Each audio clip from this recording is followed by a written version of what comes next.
Howdy folks, and welcome back to Home with the Gnome. Yeah, you'll be delighted to hear I have electricity restored to the downstairs, which means I'm able to cook again. That happened on Friday. I celebrated on Friday night by cooking the world's biggest T-bone steak. Saturday night, I made myself a chilli, because I love my chilli, and today, Sunday, I am going to be having a stab at something that I saw Sam the Cooking Guy did recently. It's the Arbys steak and cheddar sandwich, except done properly. So let's take a look at the ingredients. So, ingredients. Obviously this is a steak and cheddar sandwich, so we're going to need steak. I've got two roasting joints of beef here. There's quite a heel of fat on that one, but I'm going to leave it on. It'll add flavour during the cooking process, and if it's too much I can always trim it off afterwards. Other than that, these two joints don't really require any trimming at all, so that's fantastic. Sam the Cooking Guy, although he didn't know the actual ingredients, he determined that the Arbys signature sauce that goes on their cheese and cheddar sandwich, steak and cheddar sandwich, consists of tomato ketchup, Worcester sauce and malt vinegar. So we're going to be making up our Arbys signature sauce, or as close as we can get to it, with that. The steaks themselves are going to be covered in mayonnaise. Bear with me here, okay? It sounds disgusting, but it's going to make sense. They're going to be covered in mayonnaise and then covered thoroughly with a rub, which is what we have prepared here. And that basically consists of, this is what's known as this isn't what Sam the Cooking Guy used, but I'm going to be using this. This is known as a Montreal steak rub, and it contains paprika, garlic, chilli and dill. So that, and I might need to make some more up because there's not an awful lot in there, is basically going to get rubbed right into all the mayonnaise that's going to coat these two roasts before they go in. And then I'm going to be making up some cheese sauce to go on top. Now, Sam the Cooking Guy uses Cheese Whiz, but that stuff is like rocking horse shit in this country. I have managed to get myself some Cheese Whiz, but it's stupidly expensive in the UK. And it hasn't arrived in time for this video, so I'm going to be basically making my own. I could do a bechamel and then mix in cheddar and thicken it and thicken it and thicken it, but I'm going to have an experiment with Doritos nacho cheese dip, to which I am going to be adding possibly some grated cheese. We'll see how it thickens, but also some Frank's Red Hot Buffalo Wing Sauce, because it's awesome, and this is great in a cheese sauce. So let's get started. Right, getting that mayonnaise coating. I know it sounds disgusting. If I hadn't seen Sam the Cooking Guy doing this, I would have just oiled it and then put the rub on top of that, which is the way you normally would apply a rub to a steak or any kind of beef joint. But the result that Sam came out with looked so good. I thought I'd give it a go. What's the worst that can happen? I recommend, if you've got one, you use a brush for this, because mayonnaise all over your fingers is just nasty. Also, every time I have to pick up the mayonnaise squeezer bottle, I'm going to have to wash this now as well, because my mayonnaise encrusted fingers got it all over that. But anyway, now we come to add our rub. Again, this consists of paprika, garlic, chilli and dill, but you can use whatever you like. So just something as simple as coarse salt and cracked black pepper, and maybe garlic salt would be perfect. And this is going to go all over, all four sides.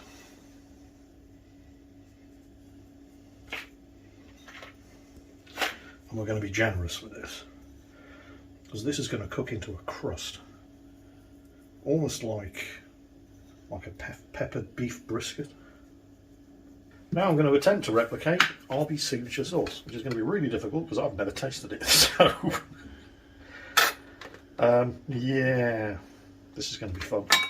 So, Sam the Cooking Guy, as best as he could figure it out, determined that it consisted of tomato ketchup, Worcester sauce,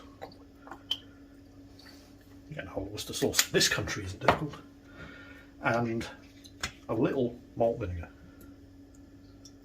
So just a couple of dabs. I'm going to whisk that up. The problem that Sam had was getting the right consistency. You reckon he had the taste nailed. It was the thickness. Once again, you have me at something of a disadvantage here because I have no idea what this is supposed to look or taste like. But don't worry, I have washed my hands. Well, I don't know if that's what Arbys signature sauce tastes like, but that's really good. So close enough for government work.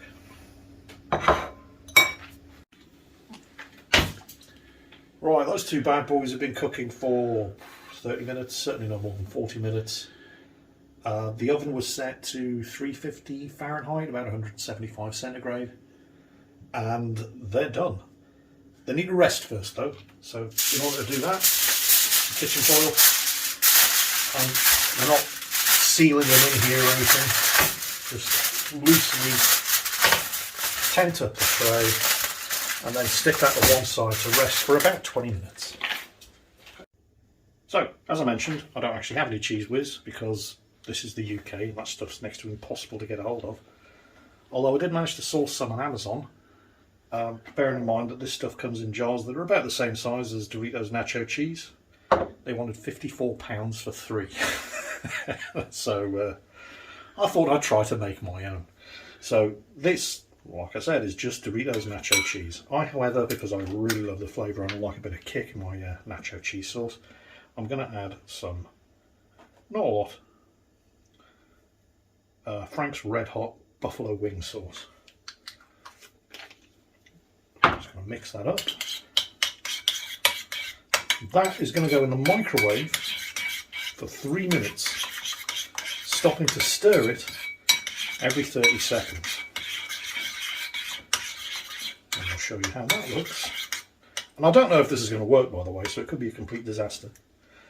Fingers crossed, let's hope not. And then we'll show you how that looks when it's done. So this is Doritos Nacho Dip after 1 minute in the microwave. Honestly, I don't think it's going to take the whole 3.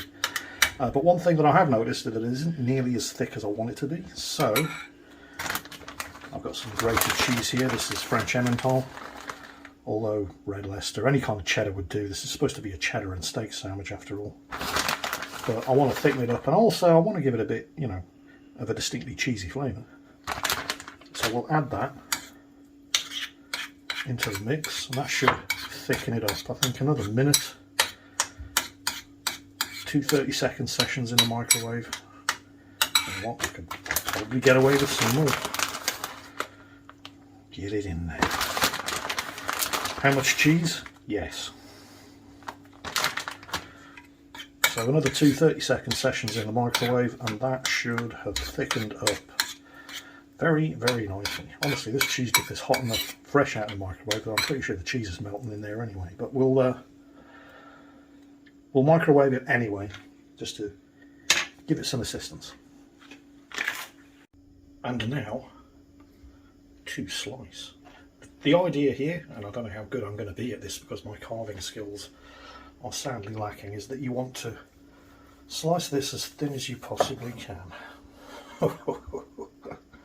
Look at that.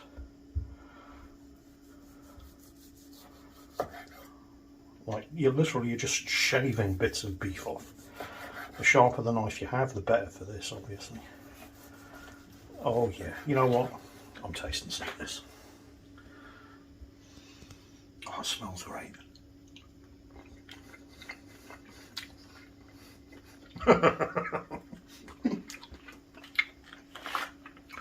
This is going to make a nice sandwich. Roast beef. Oh yeah. So, there's our roast beef slices. This, by the way, because I know a lot of people don't like it any less than at least medium or even well done because they don't like the blood. This is not blood. This is what's known as myoglobin. This comes from the muscle tissues.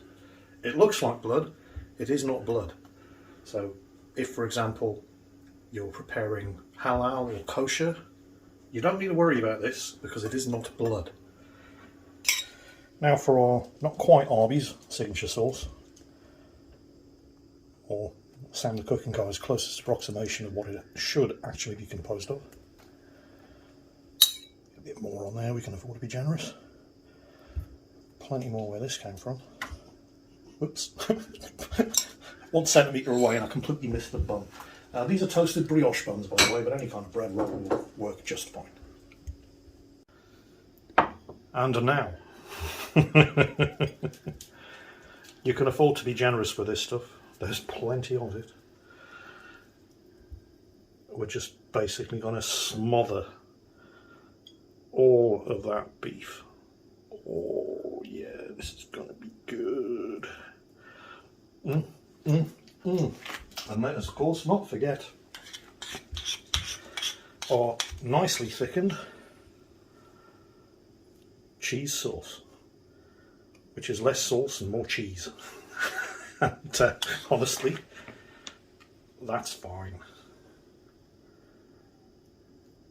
Oh yeah, that is going to be great.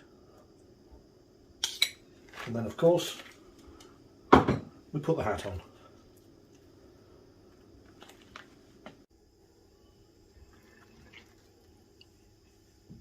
See how this bad boy tastes.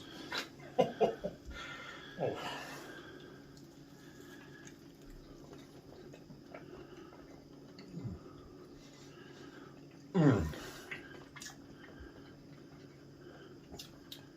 Like I said, I have some cheese whiz on order.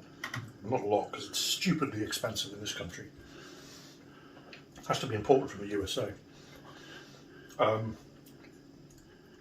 But Doritos nacho cheese dip, works exceptionally well. That is absolutely delicious. A couple more of those and I'll be good. I'm on my second sandwich, and there's no way I'm going to manage 4. As you can see, there's still a ton of beef left over. So what I'm going to do is I'm going to make up another 2 sandwiches. I'm going to wrap them in kitchen foil. I'm going to stick them in the fridge, and then they'll be good to go for up to 2 days. I can just reheat them in the microwave. An instant steak and cheddar cheese sandwich. This has been fantastic, and I thoroughly recommend it. Take care, folks. Catch you next time.